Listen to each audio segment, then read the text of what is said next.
Bonjour tout le monde, j'espère que vous allez bien. Je vous propose une nouvelle vidéo où on va parler d'un sujet qui, je pense, est important. Alors, on est au début de cette chaîne, donc je pense que c'est important de partir de la base des sujets que l'on peut évoquer. Hier, on a parlé de l'enfant intérieur. Aujourd'hui, ce que je vous propose, c'est d'échanger sur le, la connexion à son âme, c'est-à-dire comprendre en fait quel est le chemin. C'est un peu l'essence de notre vie, c'est-à-dire que quand on s'incarne sur Terre, malheureusement, pendant très longtemps, on va avoir une approche très superficielle de la vie, en se laissant conditionner, en se laissant emporter par toute forme de positionnement sociétaux, familiaux, etc.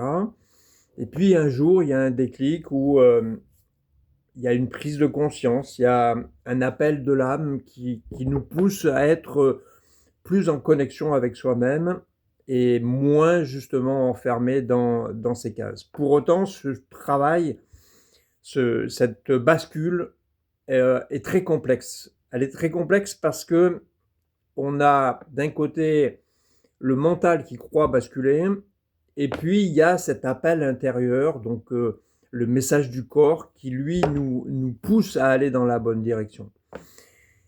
Pour vous parler de ça, encore une fois, comme je vous l'ai expliqué dans la vidéo de présentation de la chaîne, je vais allier deux choses, donc le subtil avec ma médiumnité, et puis donc mes réflexions, mes positionnements, etc. Dans le tirage que j'ai fait juste avant de commencer la vidéo, le tarot me donne deux cartes, donc c'est la reine de bâton et le fou. Et l'interprétation que je peux faire, moi, de ce tirage, qui rejoint mes réflexions, le long cheminement que je commence à avoir entrepris depuis quelque temps, font que cette prise de conscience et donc cette compréhension du chemin que l'on mène, elle est complexe pour plusieurs raisons, parce qu'il y a une dualité qui va s'installer en nous entre cette normalisation, cette conformisation à la société, aux besoins que l'on s'est créés, que l'on nous a fait créer surtout, et puis l'identité réelle que nous avons, celle qui est arrivée avec nous dans ce début d'incarnation, qui du coup va nous pousser à être en quelque sorte en rébellion. Et donc c'est là où on a d'un côté cette reine de bâton qui est bien posée, bien ancrée, et puis d'un côté donc il y a ce fou qui lui a envie, un peu comme l'enfant intérieur, de retrouver sa liberté, retrouver son essence, retrouver son énergie, et de plus se laisser en quelque sorte enfermer, emprisonné dans un fonctionnement qui n'est pas très sain. Je crois que ce qui est important de comprendre, et c'est là où moi je vous mets en garde par rapport aux réseaux sociaux, parce que aujourd'hui on a dans ce courant qui est en cours et qui dure maintenant depuis quelque temps, malheureusement, mais en même temps c'est aussi là pour nous faire réfléchir, c'est aussi là pour nous faire cheminer. Euh, donc tout un courant de personnes qui ont saisi cette opportunité pour en quelque sorte se donner un sentiment de confiance en soi. Et du coup vont réciter des leçons qu'ils auront apprises, des messages qu'ils auront entendus sur des vidéos, etc. pour donc s'autoproclamer coach, thérapeute, etc. C'est ok, c'est leur droit, bien entendu. Et ce qui est intéressant pour vous, c'est justement la capacité que vous allez avoir de retrouver du discernement pour comprendre ce qui est juste et ce qui ne l'est pas. Donc c'est pour ça que la vie est tout le temps juste dans l'absolu, puisque les réponses que l'on va avoir seront toujours en dualité pour nous permettre justement de mener une réflexion et d'avoir ce travail intérieur de comprendre, est-ce que je m'illusionne en écoutant tel ou tel message? Ou au contraire, est-ce que je me respecte en écoutant tel autre message? Souvent, le message le plus juste, c'est le message qui nous secoue le plus. C'est-à-dire, c'est celui, en effet, qui va nous amener à prendre des décisions qui seront inconfortables. Parce que la vie, pour nous aider, quand je dis la vie, vous pouvez mettre tout ce que vous voulez derrière. Dieu, votre âme, votre inconscient, voilà, vous mettez ce que vous voulez derrière. Moi, j'appelle ça la vie parce que ça me paraît plus juste. Mais la vie, elle n'est pas là, du coup, pour nous maintenir dans une zone de confort. Elle est là pour nous amener à cheminer vers notre essence la plus juste possible. Et donc, en effet, c'est important d'être dans l'inconfort parce que si on veut avoir des vraies réponses, des réponses qui vont nous permettre de vraiment comprendre qui on est obligé donc d'aller se confronter à l'inconfort. Je vais vous donner un exemple tout simple. Ceux qui me connaissent de ma précédente chaîne savent qu'il y a un message que je porte beaucoup qui est la liberté. Ça a toujours été mon moteur dans ma vie d'être un homme libre. Et ça m'a poussé souvent, en effet, à me mettre dans l'inconfort. Mais jusqu'à il y a peu de temps, je me suis rendu compte qu'il y avait un antagonisme entre ce que je disais et ce que je vivais. Il y a quelques semaines, je discutais avec des amis et puis la dame me dit toi, Laurent, tu es un homme hyper libre, nous, on n'est pas capable de vivre comme toi, etc. Et, tout ça. Et je lui dis, tu as complètement tort, c'est une impression que tu as. Je ne suis pas du tout un homme libre.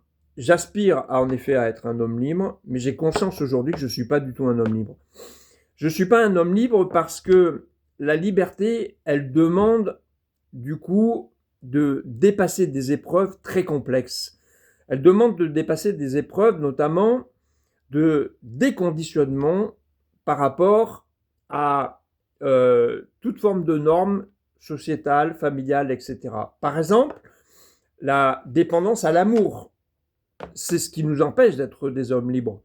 À partir du moment où vous reconnaissez l'amour pour quelqu'un, vos enfants, une partenaire amoureuse, votre famille, etc., etc., vous êtes déjà privé de liberté. Parce que cette dépendance à l'amour que vous portez à quelqu'un, c'est déjà une entrave à votre liberté.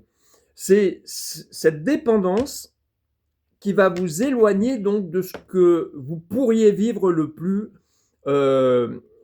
intensément possible avec votre liberté. Et donc ce travail, il existe de déconditionnement.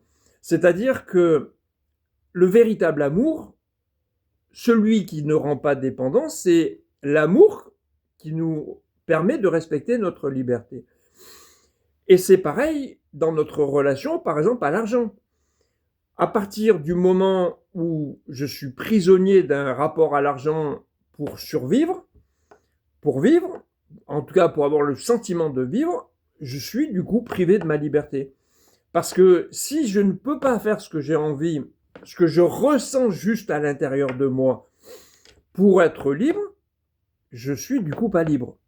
Et donc à partir du moment où je m'impose de faire telle ou telle chose pour gagner de l'argent, parce que je suis convaincu par tout ce que j'aurais ingurgité en termes de normes sociétales, que pour exister, il faut survivre avec de l'argent, à ce moment-là, donc, j'ai inversé en quelque sorte le rapport juste avec l'argent, c'est-à-dire que l'argent, ce n'est pas la cause, mais c'est véritablement une conséquence. Et tant que je n'ai pas compris que c'est une conséquence de mon épanouissement, alors en effet, j'aurai un rapport biaisé à l'argent et donc je serai privé de liberté. Et ça, c'est véritablement, par exemple, dans mon cas, ce que j'ai vécu. Et c'est ce que je vis encore de moins en moins, mais malgré tout que je vis encore.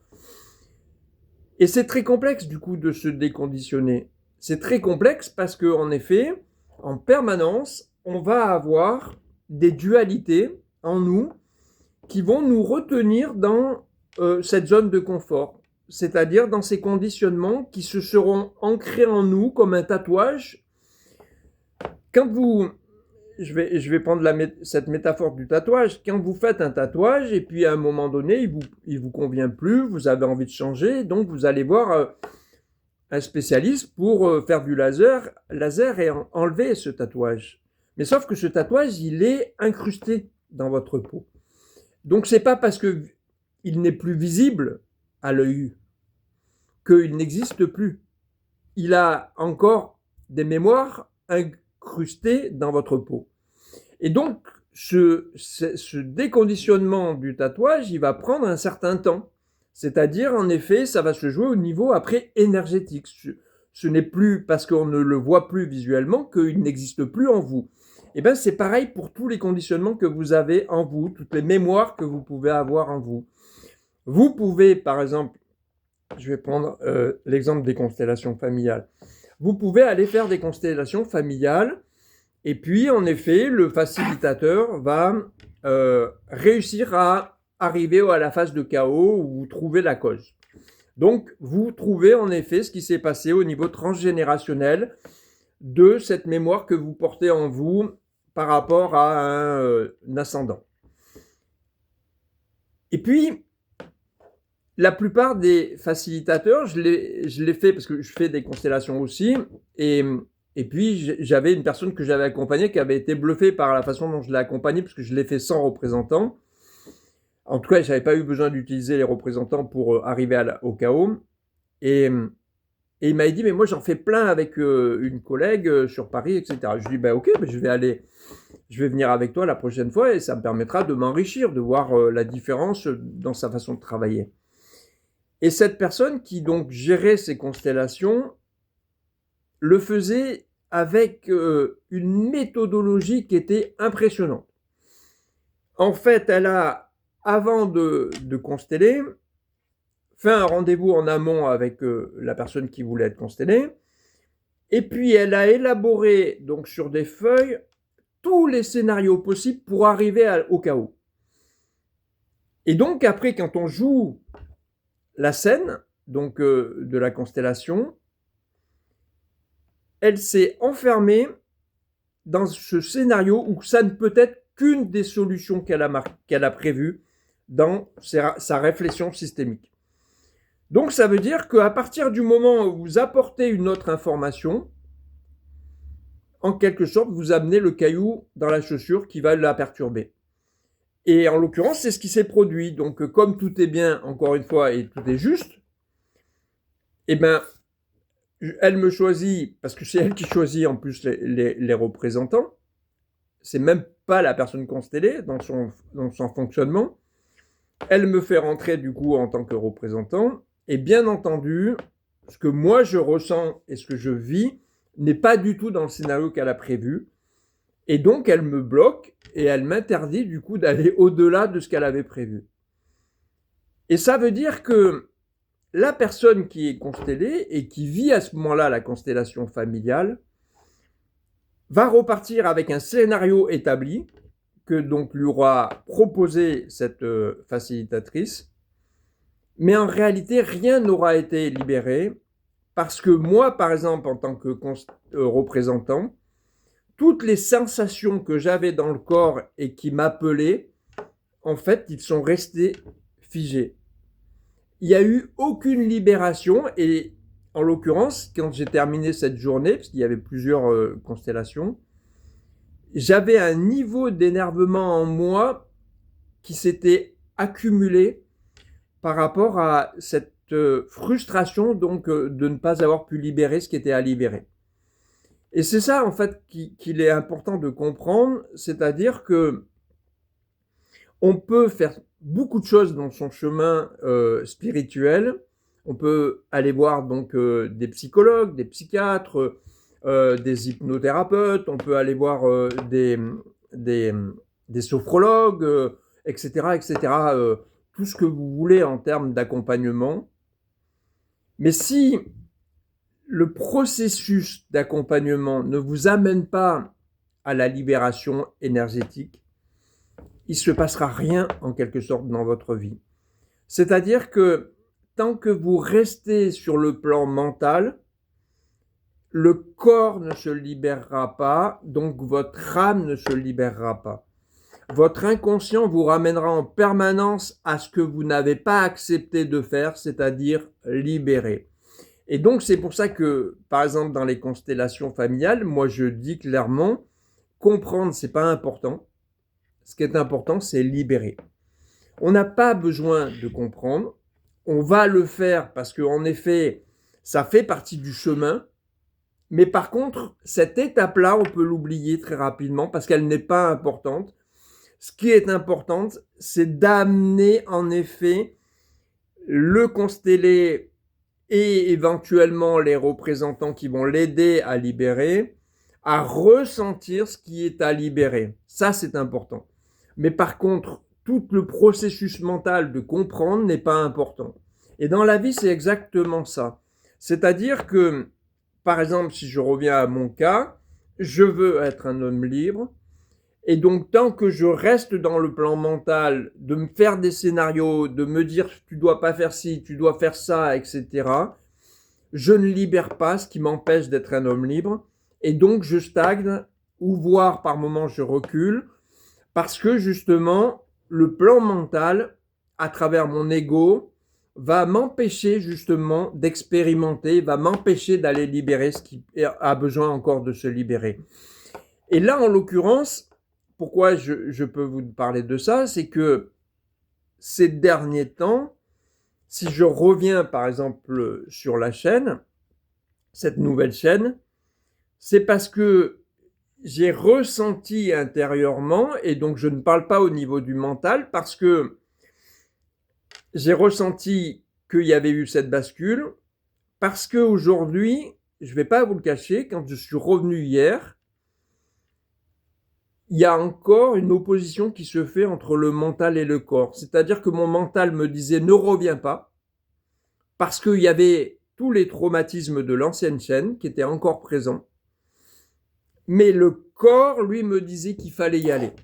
C'est-à-dire que il y avait une bascule qui a eu lieu où auparavant je donnais du coup la priorité au mental plutôt qu'à mon corps, et donc en contrepartie j'ai énormément souffert dans ma vie dans mon rapport au corps, et aujourd'hui du coup les choses s'inversent, même si c'est complexe, ils s'inversent parce que du coup j'ai accepté de redonner le pouvoir du coup à la partie divine, donc à la partie saine de moi, de mon être, c'est-à-dire au corps, le corps qui est le véhicule de mon âme, c'est-à-dire celui qui peut communiquer avec ma partie la plus juste. Ce qui n'est pas le cas de mon mental, puisque le mental est la partie, du coup, torturée, en quelque sorte, de mon être. C'est-à-dire, c'est cette partie qui va se laisser manipuler par toute forme d'environnement, que ce soit la société, que ce soit la famille, que ce soit les amis, etc., etc. Et donc, c'est ce rapport-là qu'il faut arriver à comprendre, c'est-à-dire qu'est-ce que j'ai envie de vivre, comment j'ai envie de le vivre, est-ce que je veux continuer à nourrir mon mental qui me fait faire fausse route, est-ce que je veux continuer à nourrir cette énergie donc d'auto-sabotage, ou est-ce qu'au contraire j'accepte donc de lâcher prise, de donner le pouvoir à une partie plus juste et plus saine en moi, même si dans l'instant présent, les premières réponses seront inconfortables. Parce que c'est ça la réalité, c'est-à-dire que le moment où je donne le pouvoir à la bonne partie, donc au corps et donc à ma partie divine, c'est forcément inconfortable puisqu'on s'éloigne de la matière, on s'éloigne en quelque sorte de toute forme de conditionnement. Ça ne veut pas dire, bien entendu, qu'on doit aller faire n'importe quoi. Et c'est là où je reviens à l'alerte que je vous donnais avec les réseaux sociaux. J'entendais encore une personne, une thérapeute, une coach, qui a fait de son business le rapport à l'argent, et qui donnait du coup des réponses pour vendre ses formations ou ou ces consultations, etc. Il faut que vous ayez un rapport à l'argent libéré, il faut que vous n'ayez pas peur de dépenser, etc. En disant, le bonheur ne passe que par le rapport à l'argent. Et donc c'est ça, ou c'est pas juste parce que le rapport à l'argent n'est qu'une conséquence de notre propre épanouissement. Si je mets en premier lieu mon rapport à l'argent, j'ai donc déréglé la mécanique saine de la vie parce que j'ai donc inversé la cause et la conséquence. Je commence par la conséquence et j'oublie du coup la cause. Donc ça veut dire que je ne peux pas créer d'épanouissement parce que la conséquence, elle sera toujours donc une mauvaise direction. C'est un conditionnement, c'est une dépendance, c'est éventuellement une addiction. Mais donc je n'ai pas répondu à la base donc de ce qui pourrait me rendre heureux, c'est-à-dire la cause. Et donc c'est pour ça qu'il faut revenir à quelque chose de plus sain. Il faut travailler en effet la cause, qu'est-ce qui me rend heureux, comment je peux être épanoui. Et donc en effet, j'ai besoin de passer par l'inconfort. Pourquoi? Je vais vous donner un dernier exemple me concernant. Si je veux véritablement être un homme libre, qu'est-ce que va faire ma partie invisible? Ma partie du coup divine? Eh bien, elle va me priver de liberté. Parce que si je veux véritablement trouver les bonnes réponses, ben, il faut que je sois privé de quelque chose auquel j'aspire véritablement. Mais il faut aussi que je sois privé de l'autre partie, à un moment donné. C'est-à-dire que, par exemple, si mon rapport à l'argent m'empêche d'être un homme libre, parce que régulièrement, je reviens dans une forme de conditionnement, parce que j'ai peur, je panique, parce que j'ai plus assez d'argent, parce que j'ai plus assez de sécurité, etc. Ben, comment je peux savoir en fait ce qui est juste? Ben, la seule façon de le savoir, c'est que la vie me confronte à ces deux parties. Ok, va vivre de la liberté, mais sans argent. Et donc, tu vas vivre de l'inconfort. Et là, tu vas pouvoir savoir ce qui est vraiment important pour toi. Est-ce que c'est être un homme libre qui est important, ou est-ce que c'est d'avoir la sécurité de l'argent? Et puis du coup, eh ben, à un autre moment, on va te faire vivre l'inverse. On va te donner du coup cette sécurité avec l'argent, mais on va te priver de la liberté. Et donc du coup, tu vas expérimenter un autre chemin. Et puis comme la vie n'est pas aussi binaire que ces deux exemples, il y a toute une série multidimensionnelle dans la vie, eh bien, on va rajouter des scénarios encore plus qui vont affiner en quelque sorte la réflexion. Et c'est comme ça que petit à petit, et c'est pour ça qu'il faut se déconditionner du rapport au temps, eh bien, c'est qu'à un moment donné, tu vas finir par affiner ton rapport et ta réponse pour véritablement comprendre ce que tu as envie donc de vivre dans cette incarnation. Et donc c'est exactement pareil, par exemple, dans votre rapport à la relation amoureuse. Si vous aimez profondément quelqu'un, c'est obligatoirement un rapport multidimensionnel, parce que si je ne me concentre que sur la relation amoureuse avec cette personne, ben j'en oublie par exemple, dans mon cas, mon rapport à la liberté. Donc il faut bien que je confronte ces deux oppositions, c'est-à-dire comment je peux faire vivre cette relation amoureuse tout en faisant vivre ce besoin de liberté pour que j'arrive à une phase d'épanouissement sans oublier mon rapport à l'argent, sans oublier mon rapport à la famille, sans oublier tel et tel sujet.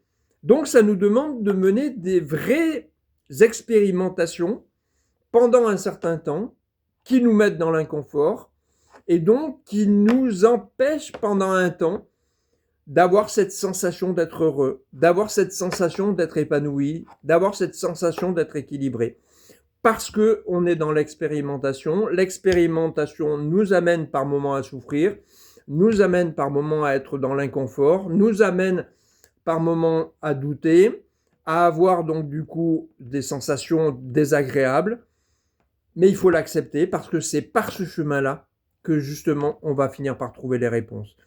Et donc, pour moi, un véritable thérapeute, c'est pas celui qui vous donne des réponses, c'est celui qui vous guide en jouant le jeu du miroir, et c'est pour ça que j'aime beaucoup utiliser la philosophie de Socrate avec la maïeutique, donc par le questionnement, c'est faire accoucher en vous les propres questionnements qui vont vous amener à expérimenter et accepter d'expérimenter même si ça vous met dans l'inconfort.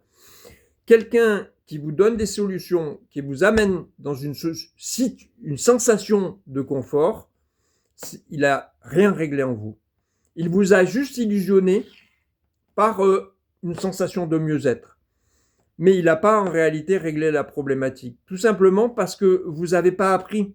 Vous n'avez rien appris donc de votre chemin personnel. Vous avez juste épousé une croyance. Vous avez juste simplement épousé par exemple, thérapie brève, ça porte bien son nom. C'est-à-dire que, ok, je fais une séance d'hypnose, thérapie brève, donc je vais avoir une sensation de mieux-être, par exemple. Ok, par exemple, j'ai la sensation que je fume plus. Et puis, vous allez vous rendre compte que quelques jours après, quelques semaines après, quelques mois après, badaboum, tout recommence, tout simplement parce que j'ai pas travaillé. J'ai pas travaillé sur la cause, j'ai pas expérimenté des autres situations pour voir si je pouvais être mieux, si je pouvais avoir une réponse plus affinée par rapport à qui je suis, par rapport à mes besoins intrinsèques. Par exemple, si vous êtes en permanence dans la rébellion, dans la réaction, ça veut dire qu'en effet, il y a quelque chose en vous qui n'est pas équilibré. Mais si la réponse, c'est de passer sa vie en réaction, c'est pas sain. Parce que ça veut dire que vous n'êtes pas en train de mener votre chemin. Vous êtes en train en permanence de vous positionner en rapport à l'autre. Donc ce n'est pas votre chemin à vous. Et donc le travail, ça va être d'essayer de trouver où est mon chemin. Il se trouve que devant nous, on a une multitude de chemins possibles. Et donc, vous êtes bien obligé d'en expérimenter plusieurs pour aller affiner, savoir quel est le bon chemin que je vais devoir aller chercher. Si je suis en permanence dans un fonctionnement qui me ramène dans mon passé, mais je ne peux pas progresser. Je ne peux pas progresser parce que de toute façon, je ne vais expérimenter que les chemins du passé. Je les connais déjà, les chemins du passé. Pourquoi j'ai besoin d'y retourner ? Ils ne peuvent pas me permettre d'évoluer, ils ne peuvent pas me permettre donc de progresser puisque c'est déjà quelque chose que je connais. Il va bien falloir que j'aille expérimenter quelque chose que je ne connais pas. Donc il faut que j'ai le courage à un moment donné d'expérimenter une autre dimension, certes inconfortable, certes qui va me mettre mal à l'aise peut-être pendant un moment, mais n'empêche qu'il me donnera des réponses et qui vont me permettre donc de me libérer, qui vont me permettre de mieux me reconnaître et donc qui vont me permettre de me reconnecter à ma partie la plus divine, donc à ma partie la plus juste, c'est-à-dire à mon âme. Voilà, j'espère que cette vidéo vous aura parlé et donc vous permettra d'avoir plus de ressenti. Si vous avez besoin d'accompagnement, n'hésitez pas à me contacter. Vous avez mes coordonnées dans ma bio et puis sur mon site internet. Je vous dis à très bientôt. Passez une belle journée. Ciao.